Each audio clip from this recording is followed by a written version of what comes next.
Assalamualaikum warahmatullahi wabarakatuh. Perkenalkan, nama saya Yulianti. Saya mahasiswa Universitas Borneo Tarakan, jurusan Bahasa Indonesia dan Fakultas Keguruan dan Ilmu Pendidikan. Di sini saya akan memberikan materi yaitu tentang langkah-langkah dalam wawancara. Saya akan membacakan materinya, yaitu langkah-langkah dalam wawancara. Nah, sebelum itu kita harus tahu apa sih itu wawancara. Nah, baiklah. Wawancara itu dalam bahasa Inggrisnya interview, merupakan pembicaraan antara dua orang atau lebih yang terjadi antara narasumber dan pewawancara. Tujuan awal dari pewawancara adalah untuk mendapatkan info yang pas bersumber langsung dari narasumber yang terpercaya. Wawancara dikerjakan dengan cara menyampaikan sejumlah pertanyaan dari pewawancara kepada narasumber. Menurut Enkerdjart, seorang psikolog, menunjukkan bahwa wawancara bisa menjadi alat bantu bagi pihak perusahaan yang hendak memperkerjakan seseorang calon atau kandidat yang hendak mendapatkan pekerjaan. Wawancara jenis ini disebut wawancara kerja. Kadang-kadang seorang pewawancara mendatangi seorang narasumber yang ahli dalam bidangnya untuk mendapatkan informasi. Ada juga wawancara yang digunakan untuk mendapatkan informasi dari seorang yang telah mengalami suatu peristiwa. Serta banyak lagi jenis wawancara yang bisa digunakan untuk mendapatkan informasi. Nah, lanjut kita menuju ke tujuan wawancara. Tujuan wawancara itu ada 4, yaitu pertama memperoleh informasi atau data penelitian, yang kedua memperoleh opini, ketiga memperoleh biografi, dan keempat memperoleh cerita. Lalu selanjutnya ada langkah-langkah dalam wawancara. Yang pertama adalah menentukan tema atau topik wawancara. Yang kedua mempelajari masalah yang berkaitan dengan tema wawancara. 3. Menyusun daftar atau garis besar pertanyaan yang akan diajukan seperti 5W plus 1H. Dan yang keempat menentukan narasumber dan mengetahui identitasnya.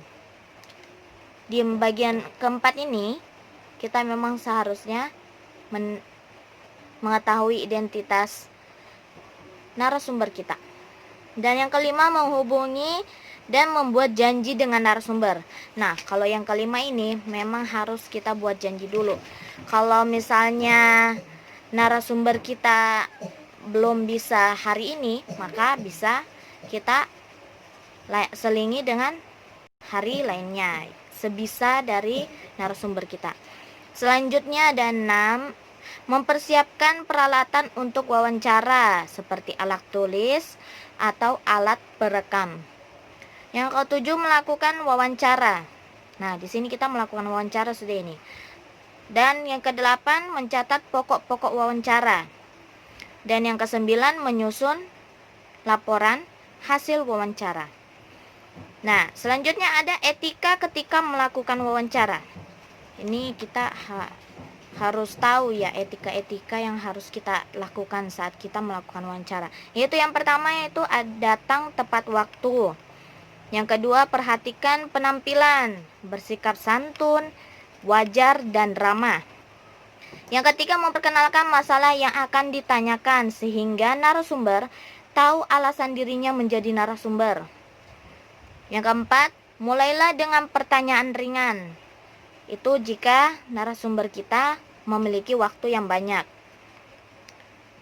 Namun langsung ke personal inti untuk narasumber yang tidak punya banyak waktu untuk melakukan wawancara. Nah, kalau yang tidak memiliki banyak waktu atau ya terburu-buru, kita harus ke intinya saja. Habis itu selanjutnya yang kelima, hindari pertanyaan yang sifatnya menggurui, pribadi, dan bersifat interrogatif atau terkesan memojokkan narasumber.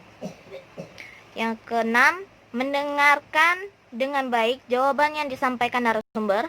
Boleh diingatkan secara halus apabila narasumber memberi keterangan dari topik yang sedang dibicarakan.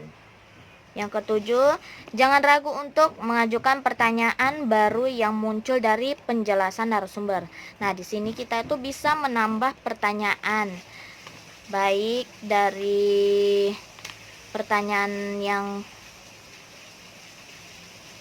bisa kita tanyakan lagi. Lalu selanjutnya, setelah seluruh pertanyaan diajukan, jangan lupa memberikan kesempatan kepada narasumber untuk menjelaskan hal-hal yang mungkin belum ditanyakan. Lalu yang terakhir, usai wawancara, sampaikan ucapan terima kasih kepada narasumber. Baiklah, hanya itu saja. Sekian dan terima kasih. Wassalamualaikum warahmatullahi wabarakatuh.